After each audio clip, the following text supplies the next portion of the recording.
والشوق يجري في دمي وإليك دوما أنتمي يا سيدي يا محمد.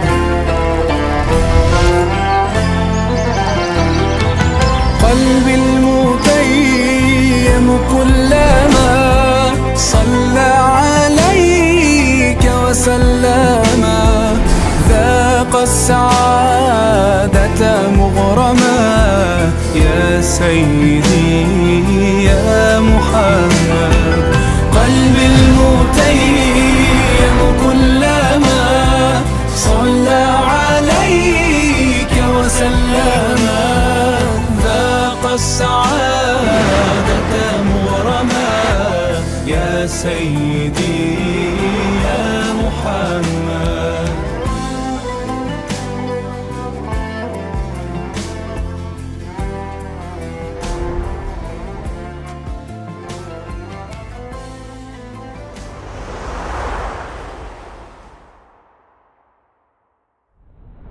İslam тарихында құрметті барлар, пайғамбарымыз саллаллаху алейхи уассалам дүниеден қайтқаннан кейін халифалар пайғамбарымыз саллаллаху алейхи уассалам қалған аманатты толыққанды жеткізу мақсатында дінді әлемнің түпкір-түпкіріне насихаттай бастады. Әлбетте, Абу Бакр Сыддықтың заманында пайғамбарымыз саллаллаху алейхи уассалам қайтыс болғаннан кейін көптеген адамдар діннен бас тартып, пайғамбарымыз саллаллаху алейхи уассаламға бағынғанбыз, енді саған бағынбаймыз, саған зекет бермейміз деген сияқты әртүрлі дүрбелеңдер Абу Бакр Сыддық заманында орын алды.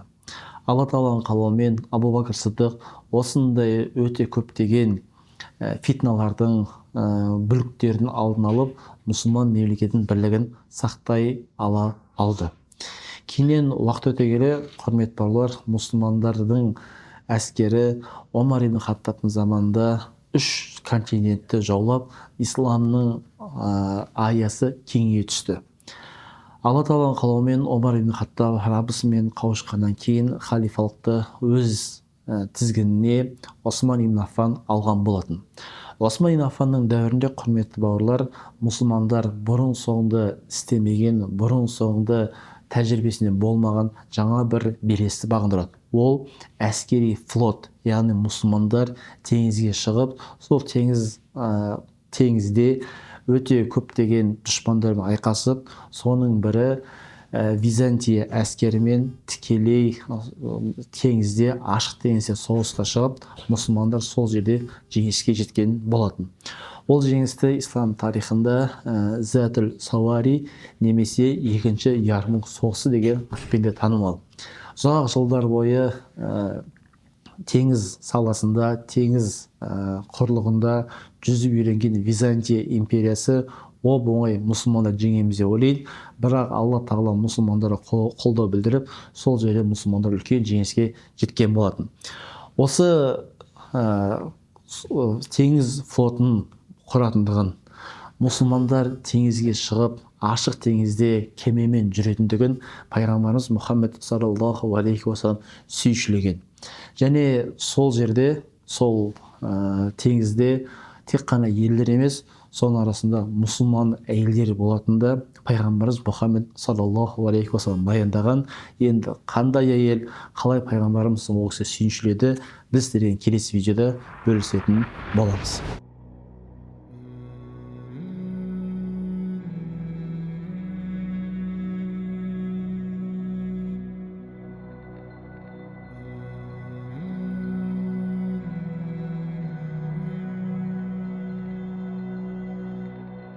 Ассалаумағалейкум рахматуллахи ва баракатух, құрметті бауырлар. Дәл қазір келіп жатқан жерімізде өте маңызды жерлердің бірі ислам тарихындағы. Өйткені мына мен атып тұрған мешіт, бұл пайғамбарымыз саллаллаху алейхи вассалам өмірімен тығыз байланысы бар. Өйткені пайғамбарымыз алғашқы Мәдинаға келген кезде Құба мешітінде алғашқы намаздарын оқиды. Кейін пайғамбарымыз саллаллаху алейхи вассалам әрбір сенбі күні сол жаққа жиі барып тырысқан. Және пайғамбарымыз саллаллаху алейхи вассалам сол жаққа баруда мына тұрған үй, бұл тұрған мешіт кезінде пайғамбарымыз саллаллаху алейхи уассалам туысқан болып келетін, және алғашқы исламды қабылдаған әйелдердің бірі Уммул Харам бинтул Милхан деген әйел кісінің үйі болады. Осы жерде пайғамбарымыз саллаллаху алейхи уассалам жиі келеді. Және пайғамбарымыз ол кісінің үйіне келіп тамақ ішуді, осы үй жайғасуды, жалпы сөйлескенді жақсы көреді. Бір андай әпкелеріміз болады ғой, үйіне еркін кіріп отырып сөйлесіп әңгімелесіп шай тамағын ішіп ойынды айтып, сондай пайғамбарымыз саллаллаху алейхи уассаламның ең жақын туысқандарынан және пайғамбарымыз саллаллаху алейхи уассаламды жиі күтетін кісі болады. Бұл кісіні мен тарихи оқиғамен байланыстыратын болсақ, осы жерде пайғамбарымыз саллаллаху алейхи уассалам бір күні тамақ ішіп жатып демалып жатқан кезде алла ұйқысынан тұрады да күледі. Сол кезде әлгі әйел кісі пайғамбарымыз айтады, аллахтың елшісі не нәрсе күлдірді, бізге айтып беріңізші дейді. Сонда пайғамбарымыз айтады, менің өз үмметімнен бір адамдарды көріп тұрмын дейді. Солар маған көрсетілді. Олар дейді патшалар таққа отырған сияқты кемеге отырып теңізден жүреді деп. Енді бұның таңғалатын нәрсесі, өйткені мынау Мадина араб жазирасында теңіз мәдениеті, кемемен жүру қатты дамымаған еді. Тіпті Мадинада пайғамбарымыз заманында арнайы теңізде жүретін кемелер немесе әскери флот та болған емес. Сол үшін де бұл нәрсе өте таңғалатын нәрсе болды сол уақытта. Сөйтіп пайғамбарымыз саллаллаху алейхи вассалам қайтадан жаңа сөз айтқаннан кейін әйел кісі айтады, аллахтың елшісі маған дұға етші, мен сол адамдардан болайын деп, жаңа теңізге отырып шығатындар деп. Сөйтіп пайғамбарымыз әлгі әйел дұға етеді. Сосын алла елшісі қайтадан ұйықтайды. Қайтадан ұйықтаған кезде қайтадан күліп ұйқысынан оянады. Сосын әйел сұрайды, аллахтың елшісі не болды, не нәрсе көрдіңіз, не нәрсе сізді күлдірді деп. Сөйтіп пайғамбарымыз жаңа қайтадан қайталайды. Сөйтіп алла елшісіне осылайша 3 рет қайталанады. Енді бір қызық шеті, пайғамбарымыз саллаллаху алейхи вассалам айтқан сөзінің ақиқаты болмысы ғой енді. Бұл хадисте негізі имам Бухари және имам Муслим келтіреді. Бұл хадис риуаят етуші Анас ибн Малик.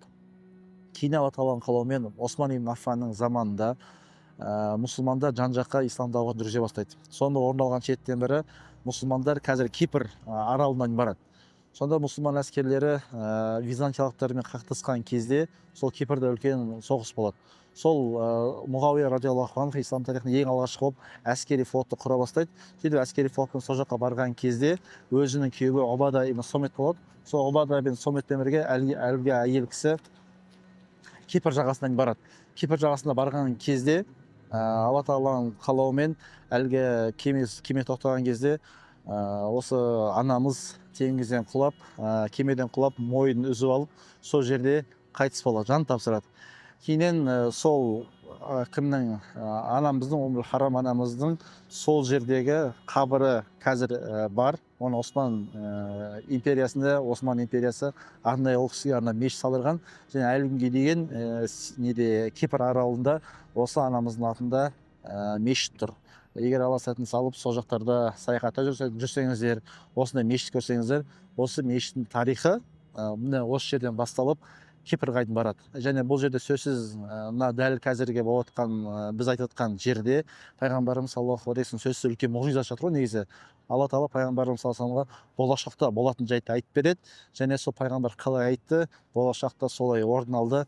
Енді бұл оқиға сөзсіз, енді өзімді оқыған кезде, білген кезде, тарихын танысқан кезде қаншалықты пайғамбарымыз саллаллаху алейхи вассалам сөзінің ақиқат екеніне көзім жетіп, одан соң пайғамбарымыз саллаллаху алейхи вассалам шын мәнінде Алла тарапынан келген елші екеніне көзім жете береді. Сол үшін де өзім алған эмоцияны сіздерге жетістіген ниетте мақсат бауырым осыны түсіріп жатыр.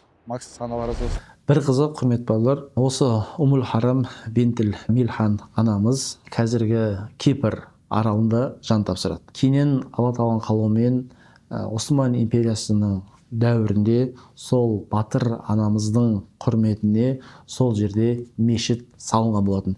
Әлі күнге дейін Кипр аралында осы анамызға арналған мешіт бар. Соны біз видеода суретпен қоятын боламыз. Егер Алла сәтін салып Кипрға, енді көптеген қазақ бауырларымыз сол Кипрға демалыс мақсатында барады, Түркиялардан жақын барып жатсаңыздар, осы мешіт көрсеңіздер, осы оқиғаны естеріңізге алады деген үлкен ойымыз бар. Алла тағала пайғамбарымыз саллаллаху алейхи вассалам қызметінде болған мұсылмандарды сүйіншілеген сияқты баршамызды істеп жатқан ізгі амалдарын қабыл етіп, пайғамбарымыз саллаллаху алейхи вассалам шапағатын Алла тағала баршамызға нәсіп етсін. Келесі пайғамбарымыз саллаллаху алейхи вассаламды еске алатын махаббат мәжілістерінде жолыққанша Алла баршамызға амандығын арттыра берсін. Құрметті бауырлар, пайғамбарымыз Мұхаммед саллаллаху алейхи вассалам алдында біздің бірнеше міндеттеріміз бар. Ол міндеттерді әрбір мұсылман біліп, және шамасы жеткенше орындау керек. Сол міндеттеріміздің бірі ол пайғамбарымыз Мұхаммед саллаллаху алейхи вассаламға салауат айту. Осы мәселеде көптеген мұсылман бауырлардың салауатқа қатысты әртүрлі сан алуан пікірлері, сұрақтары немесе жабылмай жүрген сұрақтар болады. Сол сұрақтар мен ойлардың бәріне біз осы қазынаға толы салауат атты кітап жазып шыққан болатынбыз. Бұл кітапта салауаттың құндылығы, салауат біз не үшін айтуымыз керек, салауаттың адамның өміріне берер пайдасы, басқа да өзге де салауатқа қатысты сұрақтардың барлық жауабын осы кітапқа енгізген болатынбыз. Одан бөлек құрметті бауырлар, бізде пайғамбарымыз Мұхаммед саллаллаху алейхи уассаламға үнемі салауат айтуға сізге жәрдемші болатын, сіздерге бағыт беретін сырға толы салауат кітабымыз бар. Соны да күнделікті оқуға кеңес береміз. Қалайша біз күнделікті Раббымыздың кітабы Құранды оқыған сияқты сырға толы салауат кітабын үнемі оқу арқылы пайғамбарымыз саллаллаху алейхи уассаламға салауат айтуды бір ізгілікке келтіретін боласыздар. Одан бөлек құрметті балалар, сіздерде пайғамбарымыз Мұхаммед саллаллаху алейхи уассаламның кескен келбеті, жүрісі, тұрысы, пайғамбарымыз саллаллаху алейхи уассалам Құранды оқуы, Алла ерсін адамдармен қарым-қатынасы, басқа да пайғамбарға қатысты қандай да сұрақтарыңыз болса, біздің Шамәл Мұхаммедия кітабын оқи аласыздар. Ал енді қасиетті Мадина қаласына барып, пайғамбарымыз саллаллаху алейхи уассаламды қалай зиярат етуім керек, пайғамбарға қалай сәлем беруім керек, пайғамбардың қасында жатқан қос қанаты болған Абу Бәкір мен Омарға қалай сәлем беремін деген сұрақтарыңыз болатын болса, біздің насихатқа толы зиярат кітабынан көре аласыздар. Алла тағала баршамызға осы еңбектер арқылы пайғамбарымыз саллаллаху алейхи уассалам терең тануды нәсіп етсін. Алла тағала әрқашанда пайғамбардың қызметінде болатын мұсылмандардың қатарынан бізді етсін.